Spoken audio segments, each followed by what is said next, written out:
Bonjour, ici Jerry Plunkett, pasteur à Catch the Fire Montréal. Je suis content d'être avec vous encore aujourd'hui.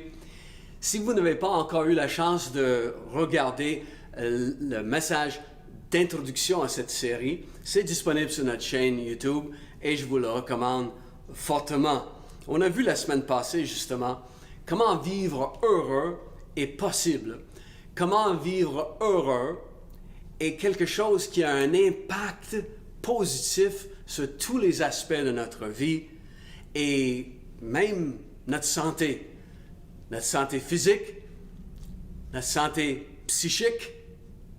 Et il y a ce verset qui dit « Un cœur joyeux est un excellent remède, mais un esprit déprimé mine la santé. » Donc, un impact positif dans tous les aspects de notre vie. Qui veut vivre heureux? Moi, je vote oui.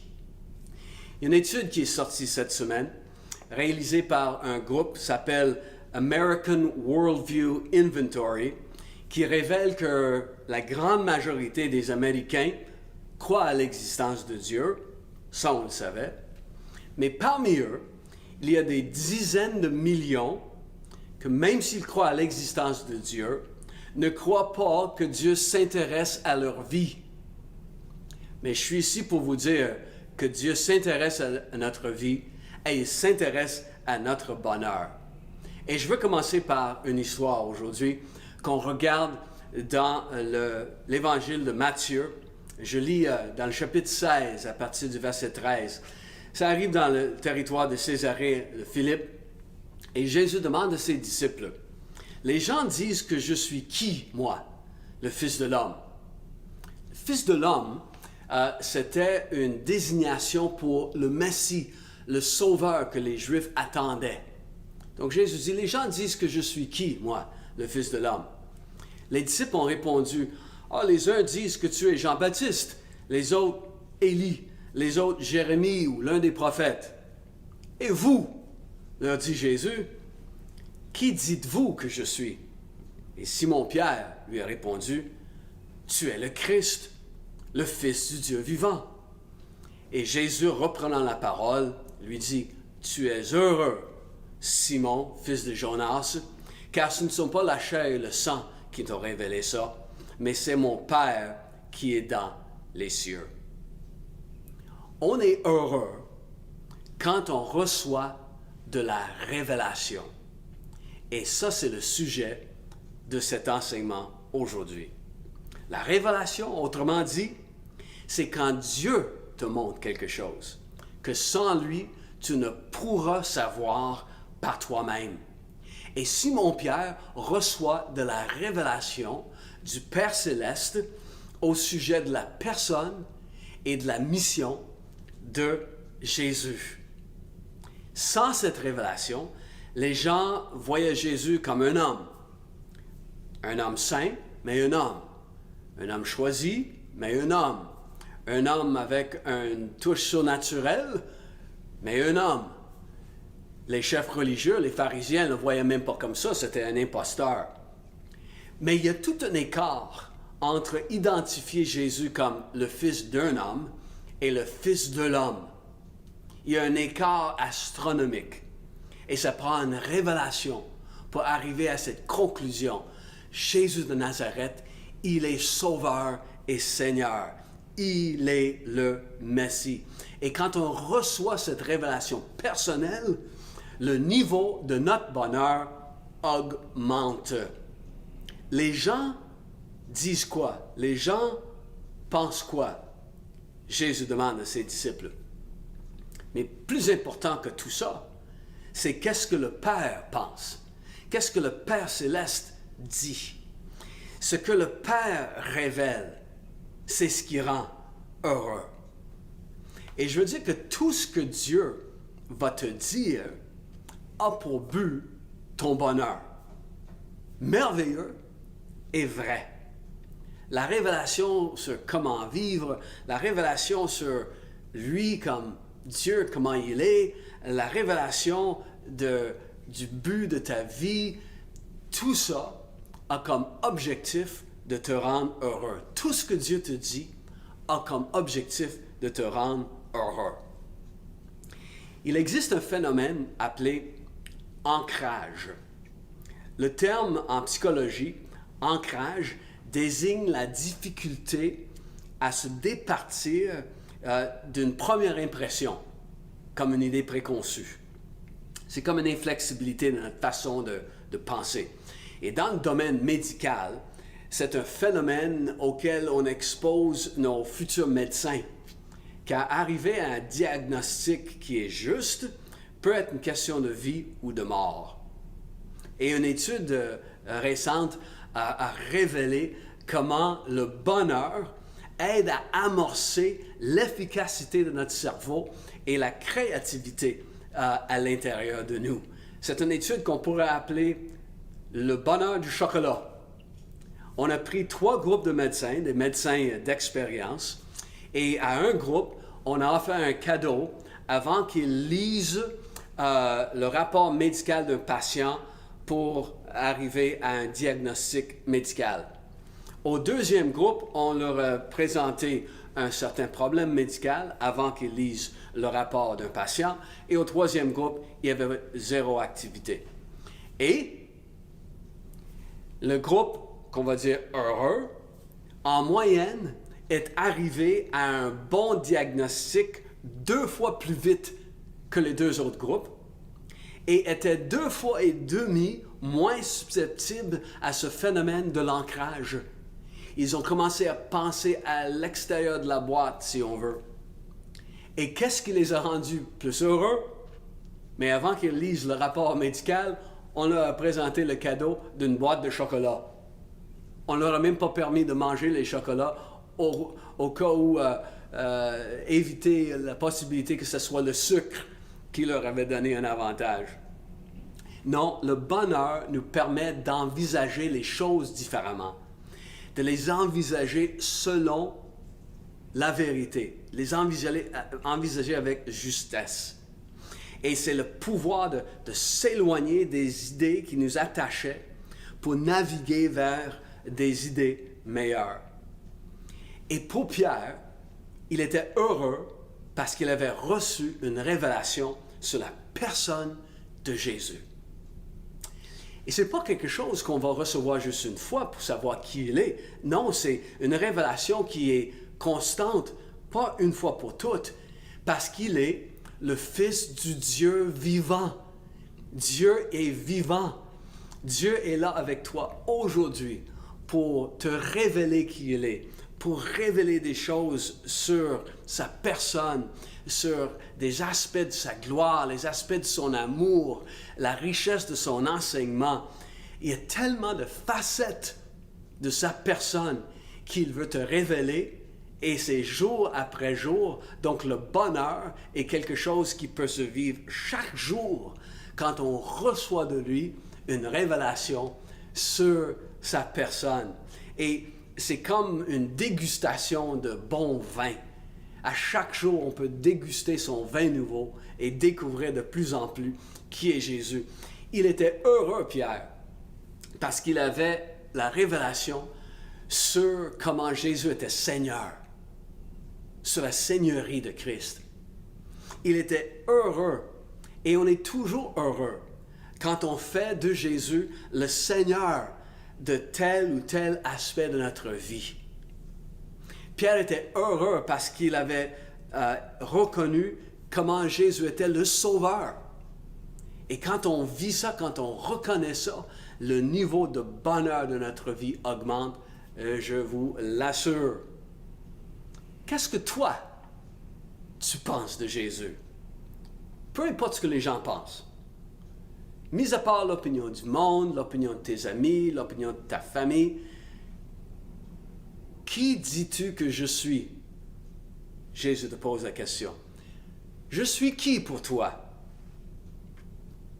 Mais la parole de Dieu, le Nouveau Testament, peut nous donner beaucoup de révélations. Et tu peux découvrir et recevoir de Dieu combien Jésus est merveilleux. Combien sa brillance efface l'éclat du soleil même. Jamais quelqu'un de plus grand et de plus merveilleux a marché sur cette terre. Et jamais quelqu'un a fait quelque chose pour toi qui s'approche de ce que Jésus a accompli pour toi à cause de son amour sur la croix.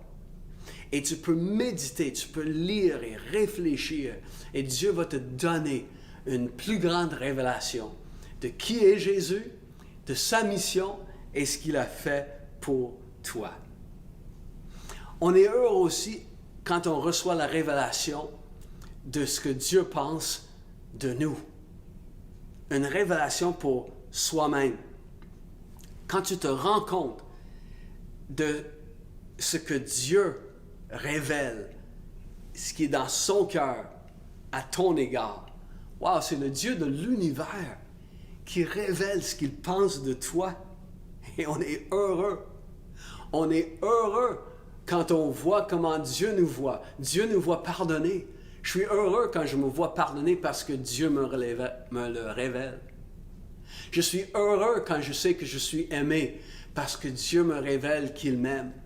Quand je sais que je suis fils ou je suis fille, parce que lui me révèle que je suis fils, je suis fille. Donc, le besoin de réfléchir sur ces choses, sur les vérités de comment Dieu nous voit, de les méditer, de les célébrer, ça augmente le niveau de bonheur dans notre vie. Vous savez bien qu'il y a beaucoup de pression de nos jours sur le besoin d'être parfait, le besoin d'atteindre certains standards, le besoin de performance. Et on peut être facilement préoccupé par ce que les autres pensent de moi. Que ce soit dans notre apparence physique, que ce soit nos performances au travail ou nos accomplissements, tout ça. Donc, c'est essentiel de savoir ce que Dieu pense. Parce que souvent, on peut être presque terrorisé ou du moins négativement affecté par cette pensée, qu'est-ce que les autres pensent de moi. Et même le perfectionnisme peut commencer à contrôler notre vie. La psychologue Anna Bardone-Cohn a publié ses résultats dans le Clinical Psychology Review, comment le perfectionnisme est fortement associé aux troubles alimentaires. Comment le perfectionnisme, le désir d'être parfait dans tout ce qu'on est pour les autres, est relié aux troubles d'anxiété, appelé souvent l'anxiété de l'échec. Donc, dans ce monde, c'est bon de savoir qu'est-ce que le Père dit de toi. Dans notre texte, le Père avait révélé à Pierre ce qu'il pensait de Jésus. Pour Jésus, l'opinion des autres n'était pas importante parce qu'il avait déjà l'opinion du Père. Le Père lui avait dit, « Tu es mon Fils bien-aimé. Tu es l'objet de toute mon affection. » Donc, qu'est-ce que le Dieu de l'univers, qu'est-ce que le Créateur tout-puissant, qu'est-ce qu'il pense de toi? Qu'est-ce qu'il dit de qui tu es? Tu es qui à ses yeux? Et quand tu reçois la révélation de qui tu es à ses yeux, selon sa réalité, tu es heureux. Il y a un niveau de bonheur qui est créé dans ton être, dans ton état d'âme. Tu es heureux quand tu entends la voix de Dieu. Et tout ce qu'il te dira fera que tu l'aimeras plus, que tu l'admireras plus, que tu te sentiras plus près de lui, plus important pour lui. Donc, quelle merveille de pouvoir recevoir la révélation de ce que Dieu pense de nous.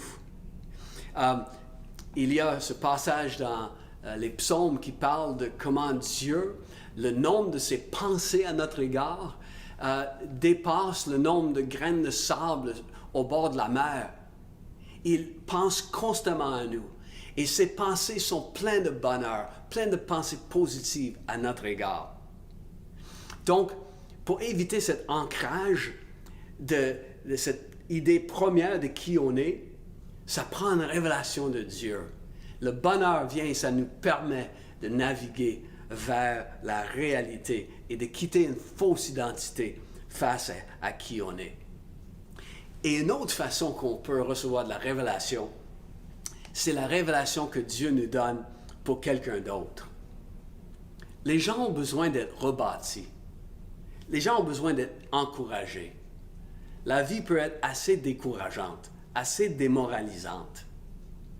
Il est écrit dans la Bible, l'inquiétude dans le cœur de l'homme l'abat. Mais une bonne parole le rend heureux. Donc, tu es heureux quand Dieu te donne la révélation pour quelqu'un d'autre parce que, mais wow, Dieu me parle.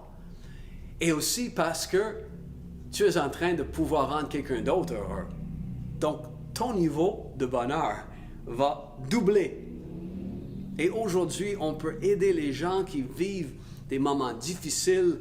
Il y a beaucoup de peur. Les gens cherchent de l'espoir, cherchent de l'encouragement. Les gens sont même souvent abaissés par les autres, par les propos négatifs des autres. Et des victimes d'abus sexuels sont souvent hantées par cette fausse pensée. Je n'ai pas vraiment de valeur. Parce que si j'avais de la valeur, mon abuseur m'aurait jamais fait ça. Je dois être sans valeur pour quelqu'un de poser un geste contre moi comme ça. C'est l'écrivain américain Mark Twain qui a dit « La meilleure façon de te remonter le moral, c'est de remonter le moral de quelqu'un d'autre. » Et Dieu veut se servir de toi pour remonter le moral de quelqu'un d'autre. Michael Jordan, considéré par la plupart comme le meilleur joueur de basketball de tous les temps, il a réalisé tout un exploit dans les séries éliminatoires en 1986 contre les champions en titre, les Celtics de Boston. Jordan a compté 63 points, un record qui dure jusqu'à aujourd'hui pour un match éliminatoire. Après la partie, on a interviewé la grande vedette des Celtics de Boston, Larry Bird, et il a fait les éloges de Michael Jordan et il a dit « Mais dans le fond, je pense que c'est juste Dieu qui est déguisé en Michael Jordan. » Dieu veut passer par toi pour apporter quelque chose d'extraordinaire dans la vie de quelqu'un d'autre.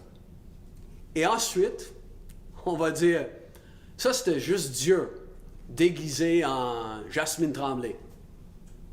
Ça c'était Dieu déguisé en Victor Boucher. Et voilà, il va passer par toi, comme habillé en toi, pour amener le bien dans la vie de quelqu'un d'autre. Comment tu pourrais faire ça? Mais tu pourrais commencer à dire, qu'est-ce que j'aime de cette personne-là? Dans sa personnalité, dans quelque chose qu'il fait. Et de le dire. Et souvent, cette pensée va venir de Dieu. Et ça va être comme de l'hélium pour le cœur. Car c'est impossible de recevoir de Dieu et ne pas être plus heureux. C'est impossible de recevoir de Dieu et de ne pas avoir le moral remonté. C'est comme Winnie le Pooh qui a dit « Personne ne peut avoir le moral à plat avec un ballon. » Donc, arrive auprès de quelqu'un avec un ballon pour remonter et encourager.